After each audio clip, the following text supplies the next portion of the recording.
Hare Krishna, Radhe Radhe. Welcome to my channel Laddu Gopal की सेवा ज्ञान भक्ति। तो जैसा कि आप सभी को पता है, मैंने चैनल पर वैसे वीडियो अपलोड कर दी है कि निर्जला एकादशी आ रही है, और जो निर्जला एकादशी है वो कब है।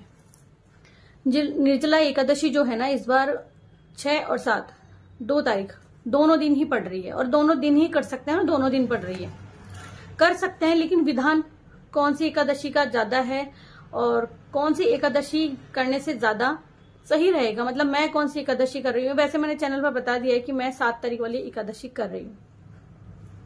अब आपको क्यों करनी चाहिए 7 तारीख वाली एकादशी, वो बताती हूँ। क्योंकि मेरे आस पड़ोस में भी या मेरे रिलेटिव्स में भी बहुत सारे लोग कह रहे हैं कि 6 जून को एकादशी पड़ रही, तो आप 7 को क्यों कर रहे हैं। तो आप ये भी तो देखिए कि अगर मैंने आपको ये कहा है कि हमारे जो जयपुर के आराध्य हैं राधा गोविंद देव जी हैं, वहां पर 7 तारीख को मनाई जा रही है, तो क्यों मनाई जा रही होगी। सीधा सीधा सा एक सवाल आप लोगों ने किया और सीधा सीधा सा जवाब मैं आप लोगों को देती हूँ। मैंने हमेशा बताया है कि उदय तिथि वाली एकादशी ज्यादा महत्वपूर्ण होती है। हो सकता है अब आप लोग ये कहेंगे कि हाँ दीदी, उदय तिथि में तो वो भी पड़ रही है। जी हाँ, बिल्कुल पड़ रही है। मैं कब कह रही हूँ कि नहीं पड़ रही है। लेकिन तो अब हम लोग ना सीधे सीधे मुद्दे पर आ जाते हैं, और मुद्दे की बात यह है, आप ही सोचिए, अगर आप 6 तारीख वाली एकादशी कर रहे हैं, तो जो 6 तारीख वाली एकादशी है, फिर 7 तारीख को क्या आप लोग बारस मानेंगे? नहीं ना, क्योंकि जो बारस है वो तो 8 को पड़ रही है, पारण 8 को होगा, तो आप 6 और 7 2 दिन तो व्रत रख नहीं सकते हैं। तो आपने जो व्रत रखना है वो आपको 7 तारीख को ही रखना है, 7 को ही रखिएगा। देखिए, पहले भी बता चुकी हूँ कि जो भी एकादशी द्वादशी से जुड़ी होती है उसी का व्रत उपवास किया जाता है। अब हम सवाल, गर्भवती महिलाएं होंगी या जो प्रेग्नेंट लेडीज होंगी, वो व्रत कैसे करेंगी निर्जला एकादशी का। तो उन्हें निर्जल व्रत नहीं रखना है, ठीक है। जो बहुत अत्यधिक बीमार रहते हैं, जिनका स्वास्थ्य ठीक नहीं रहता है, और जो प्रेग्नेंट लेडीज हैं, उनको ये निर्जला एकादशी का व्रत नहीं रखना है। फलाहार आप रख सकते हैं, क्योंकि अगर आपने संकल्प लिया हुआ है पहले भी, सारी एकादशी अगर आप लोग करते हैं तो आप फलाहार कर सकते हैं। फलाहार वाली जो एकादशी है उसमें आपको निर्जल नहीं रहना है, आपको पानी पीते रहना है।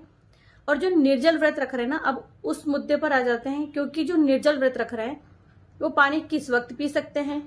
क्या शाम को पानी पी सकते हैं जब हम लोग संकल्प लेते हैं, या फिर हम लोग आचमनी करते हैं तब हम लोग जल लेते हैं, या हम कुल्ला करते हैं तब भी जल लेते हैं। जल आप पिएंगे सुबह जब ब्रह्म मुहूर्त में, आप स्नान करने से पहले भी पी सकते हैं और बाद में पी सकते हैं। अब आप कहेंगे कि हम लोग तो स्नान 6 बजे करते, तो तब आप नहीं पी सकते। आपको एकादशी वाले दिन ब्रह्म मुहूर्त में ही जागना है, कि सूर्य उदय होने से पहले, ठीक है। सूर्य उदय होने से पहले आपने जितना पानी पीना है उतना आप पानी पी लीजिए, क्योंकि अभी जो गर्मी है ना वो बहुत ज्यादा पड़ रही है, 45 डिग्री अभी है। तो आपको क्या करना है कि पानी की मात्रा कम नहीं हो, इसके लिए ऐसा नहीं आपने खाना खाया फिर रात को सोने लगे तब आपने पानी पिया, और उसके बाद में फिर आप पारण करेंगे तब पानी पिएंगे। अब थोड़ा अपनी सेहत का भी ध्यान रखना है, गर्मी बहुत ज्यादा है। इसको देखते हुए सुबह में ब्रह्म मुहूर्त में जाग करके आपको स्नान आदि करना है, उससे पहले ही पी लीजिए। स्नान करने से पहले ही पी लीजिएगा, ठीक है।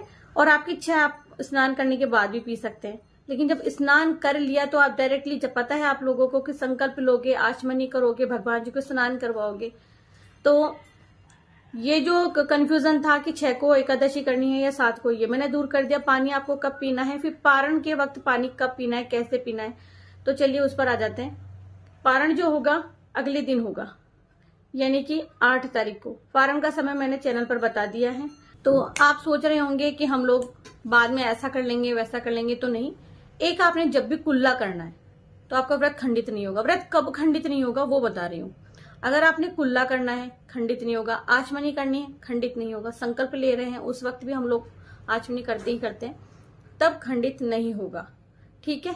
इन 2-3 जगह पर आप व्रत खंडित नहीं होगा। डरे नहीं कि हम कुल्ला कर लेंगे तो व्रत खंडित हो जाएगा, क्योंकि हम उस जल को बाहर निकाल रहे हैं, ठीक है।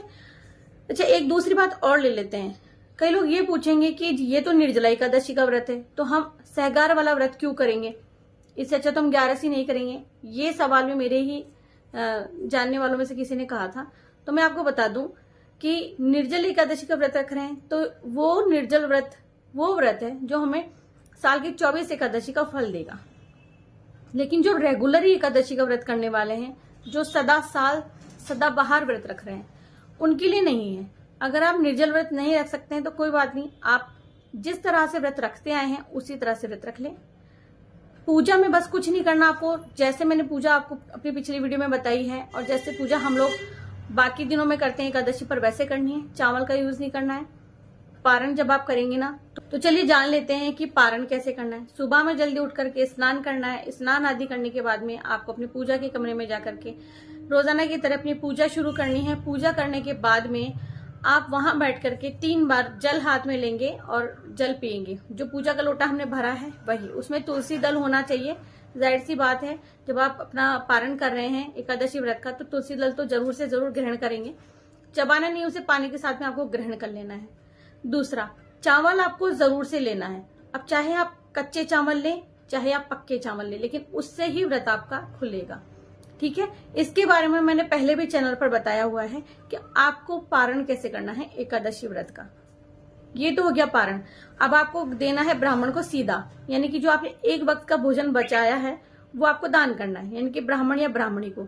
तो जो भी आप सब्जी छौंकने में काम लेते हैं, रोटी बनाने में आटा काम लेते हैं, या जो कुछ भी पित्तू फल जो चल रहे हैं वो आप दे सकते हैं। इस तरह से ब्राह्मण को आप दक्षिणा सहित सीधा दान करें।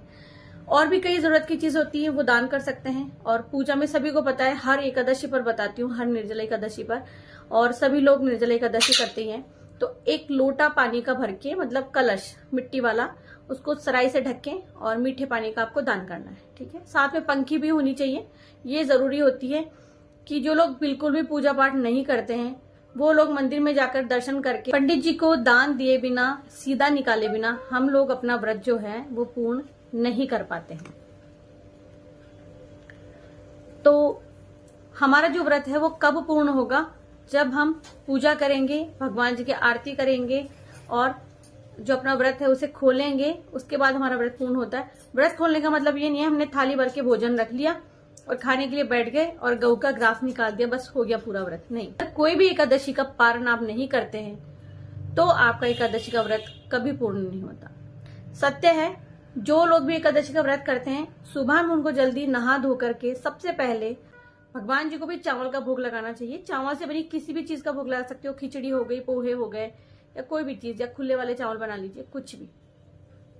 तो ये तो मैंने आपको बता दिया पारण के लिए। अब जो दान का था, दान कब करना है? उसी दिन करना है या अगले दिन करना है? ब्राह्मण को दान अगले दिन करना है, जरूरतमंद को दान आपको निर्जला एकादशी वाले दिन करना है। ये भी पूरी हो गई ये बात।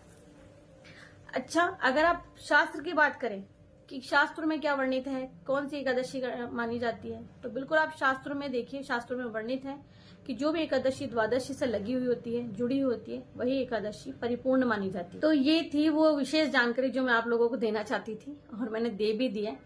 तो भाई जिन लोगों को भी जानकारी अच्छी लगी हो वो आगे शेयर कर देना, क्योंकि निर्जला एकादशी आ रही है और जितना ज्ञान हमें मिले, हमें उतना ही ज्ञान दूसरों को भी बांट देना चाहिए। तक के लिए हरे कृष्णा, राधे राधे। और वीडियो कैसा लगा जरूर से बताना। कमेंट सेक्शन में आके राधे राधे तो लिख सकते हैं। हरे कृष्णा।